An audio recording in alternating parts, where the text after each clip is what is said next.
皆さんこんにちは。シンガーソングランナーのすいです。今日もこの景色ということはウタランカップ 1500m でございます。本日一般の部男子ということでこの方ご紹介していきたいと思います。鈴木秀夫選手。はい、鈴木です。どうぞよろしくお願いします。はい、鈴木さん、大学生ですか？いえ、実は慶應義塾大学というところで、教員をしております。慶應義塾大学の、はい、先生と教授。まあ、教授です。教授。よろしくお願いします。ということで、鈴木選手なんですけども、ちょっと異例のね走って1年半でサブ3をした男ということで、皆さん羨ましいよね。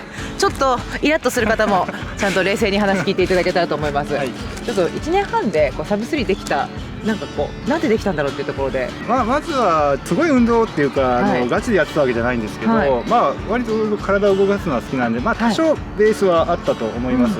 ただ初めてハーフマラソンを走って、その時は2時間弱で、大変な思いをしながらたどり着いたんですけど、ゴールした時の達成感とか気持ちよさがね、本当にで、まともにランニングをしてなかったんで、その時には知らない一緒に走ってた人からナイスランって言われてくれて、それがね、ナイスランって響きがなんか今でも覚えてますね。ナイスラン今日いっぱい言いますね、私。ナイスランいっぱい言います。学校ではどんなことを教えられてるんですか？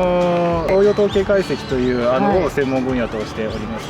なんでそこに行き着いたんですか？そういう道に。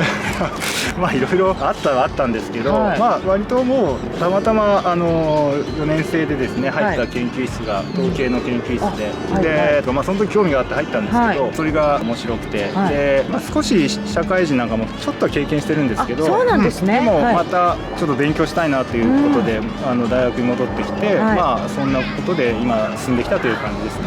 データは主に何系のデータとかあるんですか？でもいろいろですね。最初は品質管理という製造系のデータだったり、あとマーケティングという顧客のデータを扱ってたんですけど、ここ5、6年は結構スポーツのデータも扱ってます。野球結構好きなんで、野球とかサッカーとか、あとは競技データだけではなくて、先ほどマーケティングって言いましたけど、プロ野球の満足度調査というのはかなり12年ぐらいやってまして。そんなことやられるんですね、大学で。でプロ野球満足度調査ってググってもらうと、私の公開してるページ出てきますので、ググってください。ちなみに 1500m って走ったことありますか？もうね、記憶にあるのが高校生の体育の時で、多分記憶が正しければ5分15とかだった記憶。高校1年生ですね。高校の時代の授業を抜けるか。そこですね。そこまずは40年前かな。その辺もねちょっと設定に入れていただきまして、楽しくやっていただけたらと思います。お願いします。それでは皆さん、鈴木選手のウ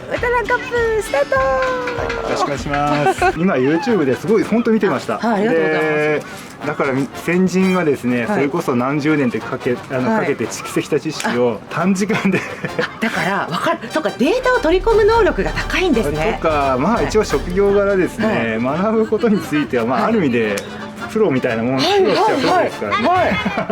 そっか、言ってることの吸収していく、多分ですね。そういうことですね。うちのチャンネルだとこれで結構早くなれたとか、この回は良かったなとかありました？最近だと三塚さんでしたっけ？岡田のやつはすごくいいですよね。三塚君と私シリーズ、三塚君シリーズですね。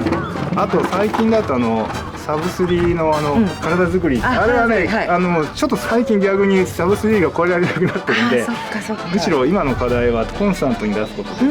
そうですよね。本当にいろいろ準備しながら、すみません。まだまだいろいろ聞いていきたいと思いますので、お願いします。走り始めて1年半でサブ3をしたには訳がある。準備はしっかりとして、事前の動き作りもしっかりとされておりました。さすがです。用意スタート。はい、用意スタートということで、すいません、ちょっと走りづらそうでしたね。私、用意スタートがちょっと下手くそですね。練習しておきますということで、本日は慶應義塾大学教授の鈴木秀夫さんに走っていただいております。小中高大、皆さんこんな先生いらっしゃいましたでしょうか？このぶれない走り、すごいですね。どんな結果を今日叩き出してくれるのでしょうか。 1500m はね、高校生以来って言ってましたので、ペース配分はかなり悩みどころだったんじゃないかなと思います。4分50秒切るぐらいのペースでね進んでいっておりますよ。もうちょっとで 300m 通過です。穏やかな喋り方とは対照的に走り方はガシガシしてますね。 300m、51、52、53、54、ナイスランファイト。現在 1500m を4分35秒ペースで爆走中です。ウタランカップ 1500m 一般の部現在1位の中本さんの記録は4分46秒。このペースのままでいけば中本さんを抜けるが、中本さんの 400m 通過は1分7秒でしたね。4分半切るペースでいってたんですね。依然として力強い走りです。このトラックは 300m トラックになるので5周していくというようなコースになっております。鈴木さんにいろいろ質問させていただきました。月間走行距離は200キロぐらい、多い時は300キロぐらい走るそうです。8キロから10キロ、4分半から5分弱のペースで、最後には少しだけ坂道ダッシュを入れるそうです。余裕で5分切れます。ファイトー、ナイスラン。余裕で5分切るペースです。はい、ここ突っ込んでください。ラップをちゃんと読み上げろと。陸上経験ないのがね、こういうところにちょっと出てきちゃいますね。よりよく選手が走れる方法、もう少し学んでいきたいと思います。木さんの練習に戻っていきますけども、週末にね15キロから20キロの練習を入れていくそうなんですよ。これすっごいいい練習してますよね。昨年サブウェガを目指したいと言った時に三塚君にも言われました。週1回20キロ走ってくださいと。ペースは関係なくていいんで20キロ走ってくださいって言われたんだけど、そんな後悔はちょっと置いといて、走る中本さんは 800m2 分24秒通過でした。鈴木さんは2分32秒。このペースは4分45秒なのでまだ分かりませんよ。1年半でサブ3をした鈴木さんの食事、落ちてないですよ。気になりますよね。まだまだ聞いておきました。ファイトー、ナイスランナイスラン。まだまだ5分切れます。余裕で切れます。普段から和食中心の食事を心がけていて、昼食はほぼお弁当を持参されているそうです。夕飯は品目を多めにとっているとのことです。お米を少し多めにとっていくそうですよ。1キロ通過3分19秒、1500m のタイムにすると4分58秒ペースとなってきました。少しねタイムが落ちてきてしまっていますが、力強さはまだ残っている。頑張って鈴木選手。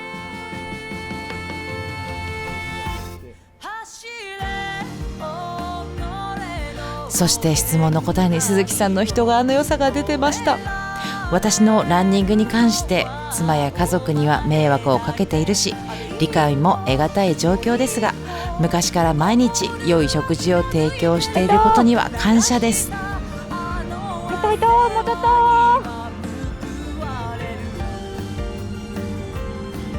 ペース落ちてないですよ。イーブンでいってますよ。家族への感謝って本当大事ですよね。身近になっちゃうとね、当たり前の存在になってなかなかね感謝を伝えづらくなるんですけど、ありがとうありがとうとねしっかり伝えていきましょうね。そして鈴木さんに質問させていただきました。あなたにとってランニングとは？大きな楽しみの一つ、将来に希望を持たせてくれるもの。55歳という年齢からもこれから取り組んでいけるものに出会えたことは幸運です。私もランニングに出会えて本当に良かったなと思っていて、この歌ランチャンネルを見てくださってる皆さんもきっと同じことを感じてるよね。出会える人一緒に増やしていきましょうね。高校生の自分に勝てますよ。ファイトです。5分に3、4、5、6、7、8、9、10、11。ナイスラン。お疲れ様でした。ありがとうございます。高校生の鈴木君に勝ったんではないでしょうかね。多分まあ、それが同じぐらいだと思います。と期待します。すごい。初めの300m、もう本当1分余裕で切って入って、どうかなと思ったらかなり突っ込みすぎでしたけどね。でも全然落ちなかったですよね。ラップ見てましたけど、はい1分4とかぐらいでこうイーブンでいくんで、さすが先生と。ただ途中もきつくて、フルのですね30キロ過ぎよりも、それからウルトラの80キロ過ぎよりもきつい感じ。ただ数分なんですけど、ね、はい、早くゴールが来ないかなっていう。それぐらい追い込めたってことで、久しぶりです。すごいですね。私も1キロ TT とかちょこちょこやるんですけど、なんかこう長いのとはまたちょっと違う爽快感というか、なんかこう細胞が生まれ変わったようなね短いのって感じますよね。はい、ぜひ皆さんもね今日の走りを見て 1500m やりますか。本当にお疲れ様でした。こちらこそいい機会いただいてどうもありがとうございました。ということでデータを駆使して速くなるっていうね。ということで今日のウタラカップ、これからうちの T シャツですね。ありがとうございます。渡すという自分の CD もよかったらですね。ということでちょっと今度慶應義塾大学のソフトボール部にね、部というか研究室なんで、研究室にぜひ盛んにやつなんで、ぜひお邪魔させてください。ありがとうございます。ということで本日の鈴木選手のタイムは5分12秒。今日の動画が良かった方、そして鈴木先生お疲れ様でしたという方、ぜひグッドボタンお願いします。チャンネル登録はまだの方、チャンネル登録もお願いします。ということで本日は本当にありがとうございました。またウタランチャンネルで会いましょう。またね。データを駆使する